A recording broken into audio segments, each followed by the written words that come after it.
नमस्कार। शराब घोटाला, पिछले 2 साल से ये शब्द आपने कई बार सुना होगा। 2 साल से बीजेपी की सारी एजेंसीज कई रेड मार चुकी हैं, कई लोगों को गिरफ्तार कर चुकी हैं, लेकिन अभी तक एक भी पैसे का हेरफेर कहीं नहीं मिला, कहीं से एक भी पैसा नहीं मिला। अगर भ्रष्टाचार वाकई हुआ है तो इतने करोड़ों रुपए गए कहां? क्या सारा पैसा हवा में गायब हो गया? सच्चाई यह है कि किसी तरह का कोई भ्रष्टाचार हुआ ही नहीं। अगर होता तो पैसा भी मिलता। ऐसे फर्जी केस में आम आदमी पार्टी के कई नेताओं को इन्होंने अभी तक जेल में रखा हुआ है।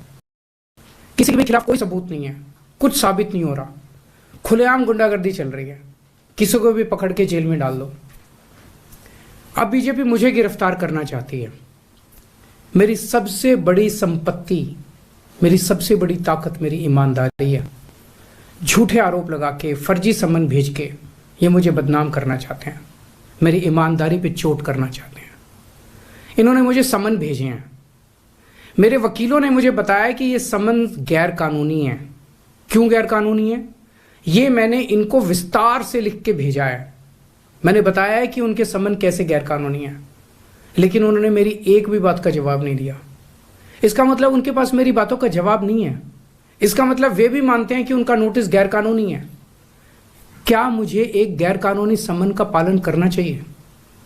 अगर कानूनी रूप से सही समन आएगा तो मैं पूरा सहयोग करूंगा।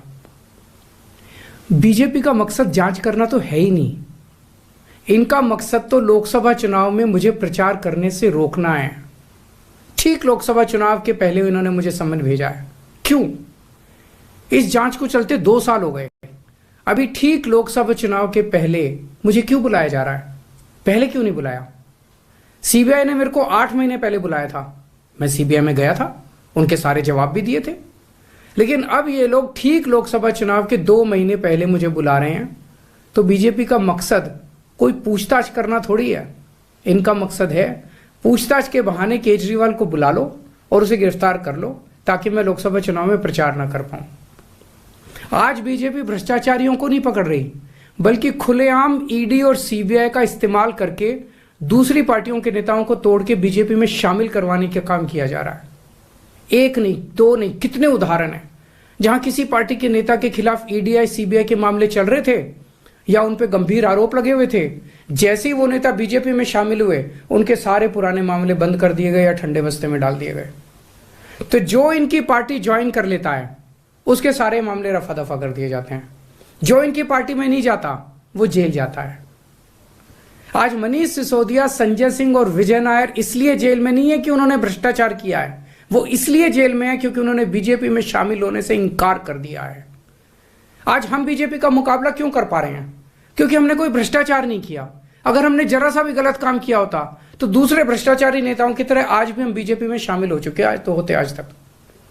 इस तरह देश के ईमानदार नेताओं को जेल में डाल के और भ्रष्टाचारियों को अपनी पार्टी में शामिल करवा के ऐसे तो देश आगे नहीं बढ़ सकता। ये क्या चल रहा है? ये जो कुछ भी चल रहा है बहुत खतरनाक है। ये हमारे जनतंत्र के लिए बहुत गलत है। इसे रोकना होगा। मैं हमेशा देश के लिए लड़ा हूं। मेरा तन मन धन देश के लिए है। मेरी एक एक सांस देश के लिए है। मेरी खून की एक एक बूंद देश के लिए है। मेरे शरीर का एक एक कतरा देश के लिए समर्पित है। हमें मिलकर देश को बचाना है।